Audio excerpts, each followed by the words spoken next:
Hi, everyone, and welcome to Ocean Steward Spotlight. My name is Melissa Morris, and I am the new field rep in Southern California. I'd like to thank everyone in the audience for taking the time to listen to our Ocean Steward Spotlight today. This event series aims to highlight ocean stewards from diverse backgrounds, connecting more ocean lovers with stories that may be important and inspiring to them. I am based in San Diego, California, and I'm joining you from the traditional Kumeyaay ancestral lands, and I would like to take a moment at the start here to acknowledge the past and present stewardship of these people in this place that I am now grateful to call home. I encourage you to explore the history and deepen your knowledge of the Indigenous communities in your local area as well. Today, I'm going to highlight Helen Ladson. A bit about Helen. As an adult, she offered free poetry and creative writing classes to both children and adults in her community. She is a lover of the fine arts and the environment with a goal to merge both together through music, poetry, and edutainment for all. She'll be speaking to us today about F.R.E.S.H Drip, a 3-day clean water initiative that wishes to fundamentally restore ecological stewardship holistically by educating the Gullah Geechee descendants in the city of Brunswick through workshops that introduce them to the importance of fresh water and a clean environment. Brunswick, Georgia is the home of over 7 Superfund waste sites and is known for its water and air pollution. This 3-day initiative will host residents of the Brunswick Housing Authority along with their neighbors for an informational and impactful program that creates a dialogue leading to environmental action. The 3-day program will include a community cleanup and the distribution of water filtration systems to participants. We want to dive right in. Helen, can you please tell us a bit about your defining moment, where you fell in love with the environment and the ocean? Thank you so much. I'm very excited to be here. My defining moment. We moved, I'm originally from Montezuma, Georgia. And it is a large metropolis. I think that we just got a Walmart. But we moved from Montezuma, Georgia when I was 4 years old. And we were living with my grandmother. And my grandmother had the biggest tree in front of her house. And every day I would climb that tree and get stuck in that tree. And my brother would have to come and get me out of the tree. And I would cry and cry and cry until he got me out of the tree. But I loved that tree. I remember having a mouthful of dirt at 4 years old because I like the taste of dirt. I've always wanted to be out in the water. I've always wanted to be out getting dirty. My mom didn't care for that too much because she had to wash my clothes. But I think that my defining moment was probably around 4 or 5 years old when I knew how much I love to be outside. I love the sun. I was not one of your regular children that got hot. I still don't get hot. I'll sweat. I may complain a little, but I'm usually out in the sun, outside with my plants. So I think my defining moment would have been at 4 or 5 years old, out in the dirt, eating it, and climbing trees. Yeah, that sounds incredible. Sounds like we definitely have the heat love in common. Yes. I think it's just I wouldn't live anywhere else. Yeah, being a Floridian, you're used to hot and humid, and Georgia's the same. Yes. Well, I know I briefly just, touched on F.R.E.S.H Drip, but I'd like to hear more from your perspective and what inspired you to create it. So like you said, there are 5 Superfund sites and numerous hundreds of illegal dump sites in the city of Brunswick, Georgia. My grandmother, I always tell this story, my grandmother was the longest living woman on dialysis here in the city of Brunswick. She had kidney or renal failure. And somehow I feel like our environment had something to do with that. The water is polluted, the air is polluted, and you don't know, I did not know that it was so polluted until I became a grown woman and discovered that my children were going to be drinking this water. And so I just started to buy water bottles. My mother buys water bottles. She had kidney cancer about 5 or 6 years ago. And so we were always drinking bottled water. It wasn't until I met Miss Megan DeRosier of 100 Miles, and she told me about all of the toxins and pollutants that were not only in our air, but in our soil and in our water. And so F.R.E.S.H Drip came about after linking up with Miss Hermina Glass Hill and becoming a Afro-Eco sisters. We are the first African-American women whale watchers ever. And it was from her encouragement to become more involved, not only write about it, not only paint about it, not only sing about it, but to also get involved and to make a difference in my community.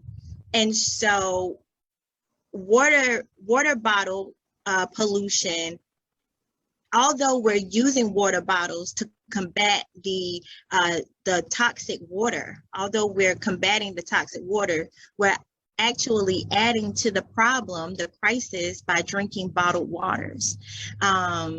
I did not know about reusable water bottles, or I did not know about reusable or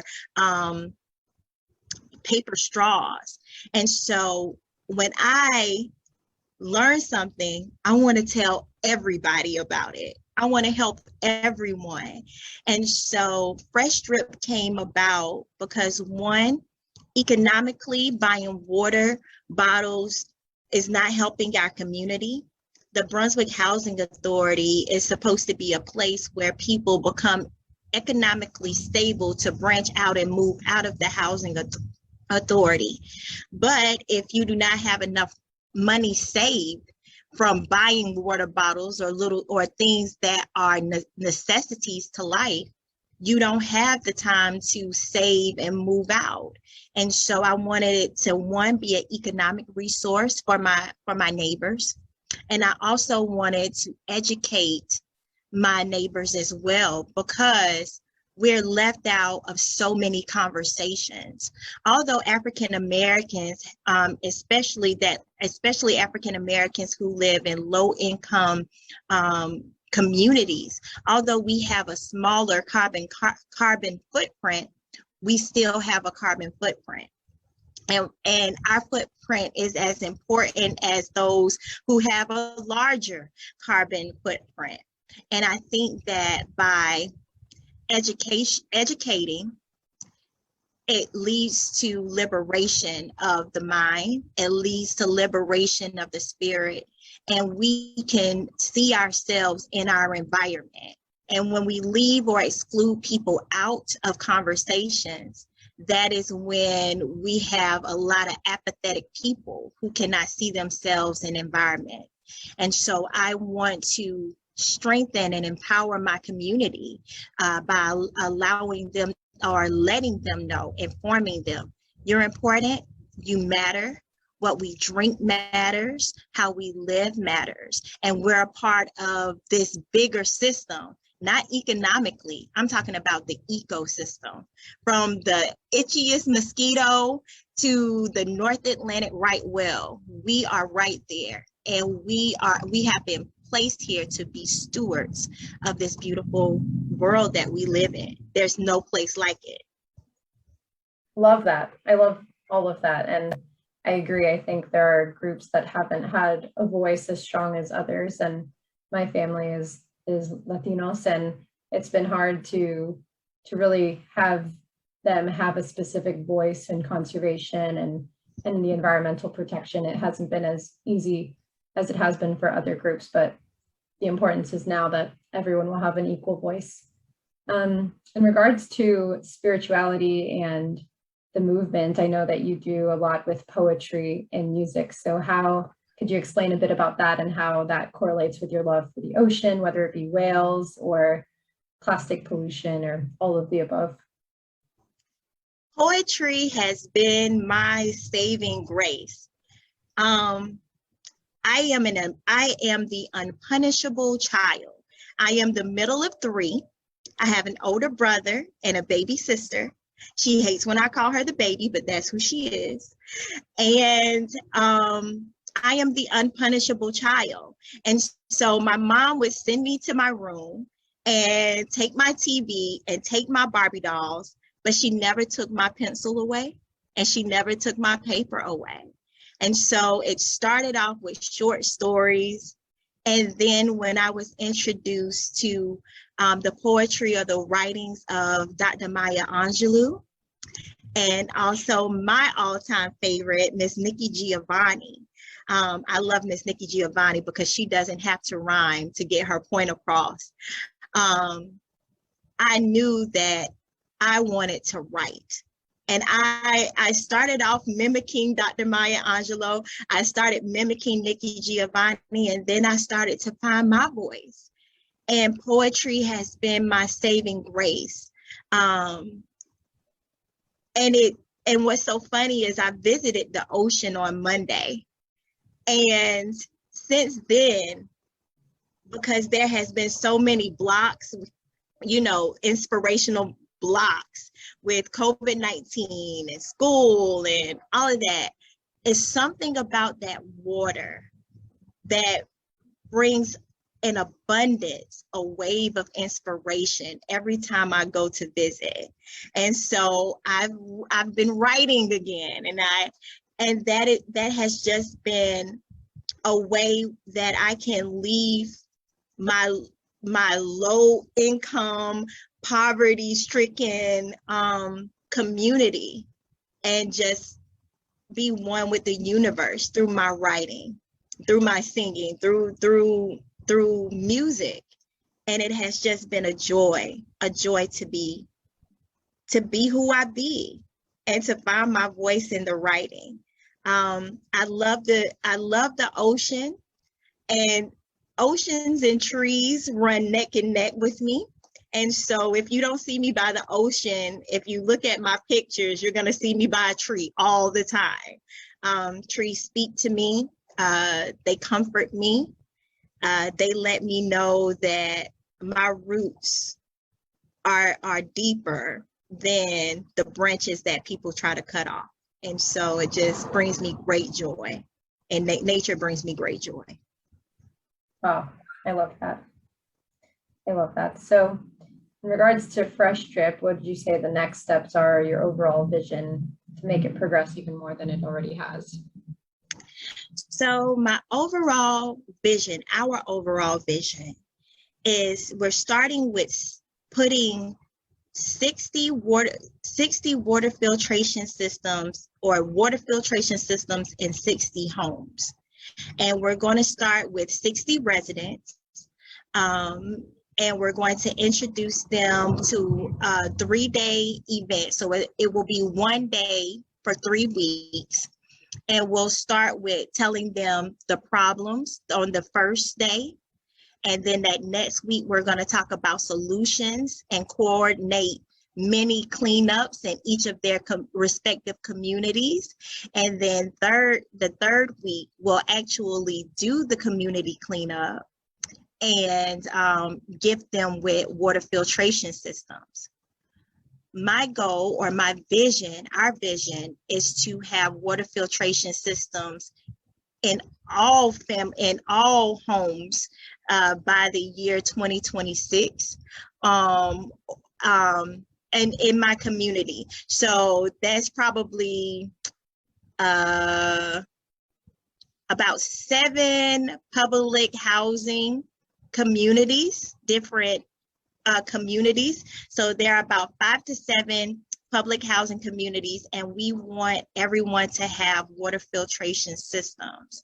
And so to move forward, I want people to adopt a housing community. I would like to have people to make donations as far as not only water filtration systems, reusable straws, reusable water bottles, just things that we know that can help the community, little small steps, information, any information that any organizations have that deal with water stewardship or environmental stewardship. And I would also like us to be more involved in environmental justice, because environmental racism is real. There are out of those 5 to 7 housing communities, all of them are around or surrounded by a paper mill or some type of mill that emits these nasty fumes, and it is killing our children. We have mental health problems. We have learning disabilities. We have kidney failure. And so I want the information to be in the African American community, the low income community as well, because poverty is not a black and white thing. It just is. And so I would like all of my family, my friends, my neighbors to find their little piece of land on this vast garden of what we can do to help our environment. Sometimes when we think about reaching the nation, we start off with these big ideas. But I think that if we start small, if you want to reach the nation, you start from your corner. And so if we have enough people on every corner saying, hey, you matter. Environment, we're fighting against environmental racism. We're fighting against climate change. If we have enough people on each of these corners, oh, the impact that we could make. Oh, the impact that we could make. You're so right. You are so very right. So clearly you're an ocean conservationist, an environmental activist, a lover of all things nature. And there are others out there that are just the same, but don't know what steps to begin to contribute to protecting. What would be some advice you'd have for someone of any background that isn't sure where to begin in their conservation journey? Volunteering changed my life. Volunteering is more than working for free. Community service is more than something that looks good on a college application or a job application. It is a source of networking.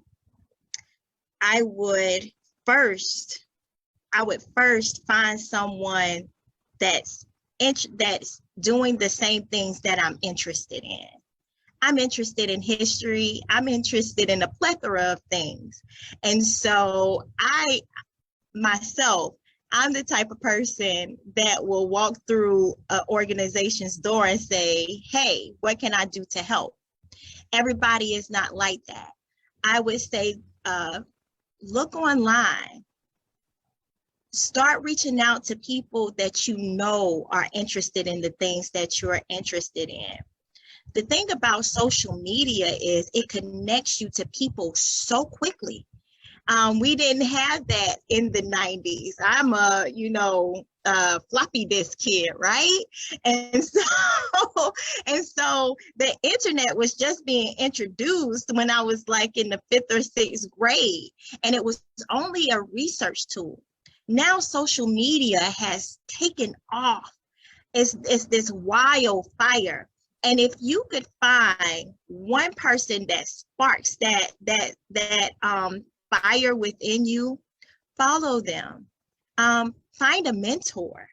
And I know that we think that mentors are, we have to go out and seek mentors, or we have to go out and or have a mentor to find us.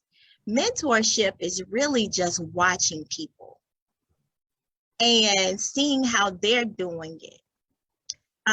There is no greater force than a woman. There's no greater force than a woman with an attitude.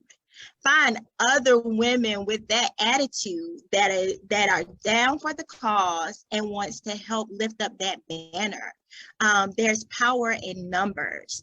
We are in a society now that speaks so much of people as an individual that we can't have community because everybody is out for their own individual gain and their own individual accolades. But there is power in numbers. Not to use a cliche, I never felt more powerful than hooking up with my Afro-Eco sisters.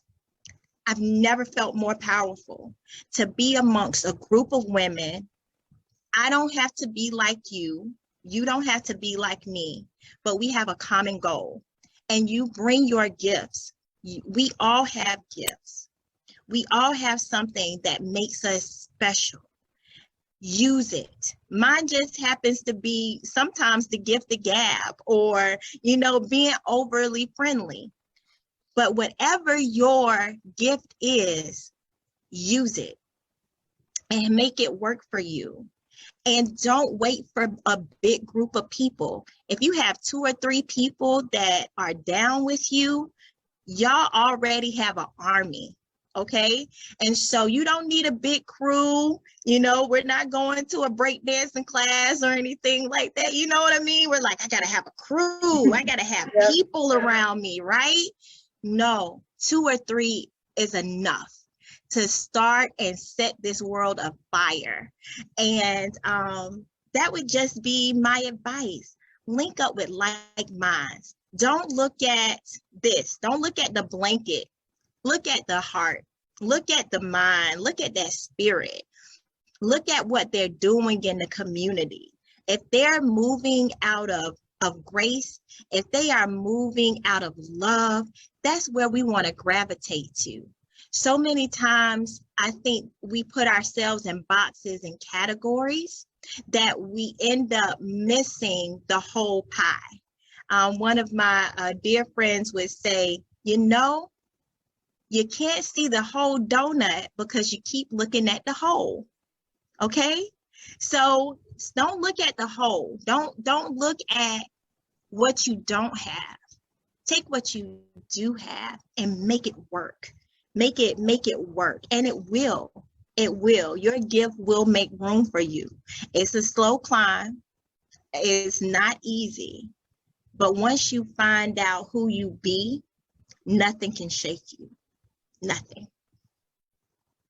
You're incredibly inspirational, and much of what you have just said resonates deeply with me. Wow. Very much. Very much. So thank you. And I guess let's take X amount of years into the future. What would be your vision for the ocean conservation community? What does it look like? What are we all working on? What does the evolution like that look like to you? The North Atlantic right whale is not endangered. The river dolphins are happy and they are jumping and doing their poo-poo. The air is cleaner. I know that it's going to take us some time, but the air is cleaner. You're not afraid to go outside and take a deep breath. Everyone is picking up behind themselves. We are plastic free. We are cruelty free. We have affordable, healthy foods. In fact, we are growing our own foods, and we are having relationships and co-oping with other people. And there is a source of economic joy that is in our community. I see, oh my gosh, I'm feeling like Louis Armstrong. We share the same birthday. I see trees of green, okay? And blue oceans. That is what I see. I see a livable, sustainable place where I won't be afraid of cooking for my future grandchildren. Because I'm closer to being a grandmother than I am a mother, because my children are getting older. So I wouldn't be afraid of my grandchildren coming and saying, Ray Ray the Great. That's what my grandchildren are going to call me. Ray Ray the Great, I want a glass of water, and I will happily go and get a glass of clean water for my grandbaby. That is what I see. That's what I see. I love it. Yes. I truly hope all of that comes to fruition, and I don't see why it won't. Yes. Well, I think our time is slowly coming to an end, but I am incredibly grateful and fortunate to have had this talk with you.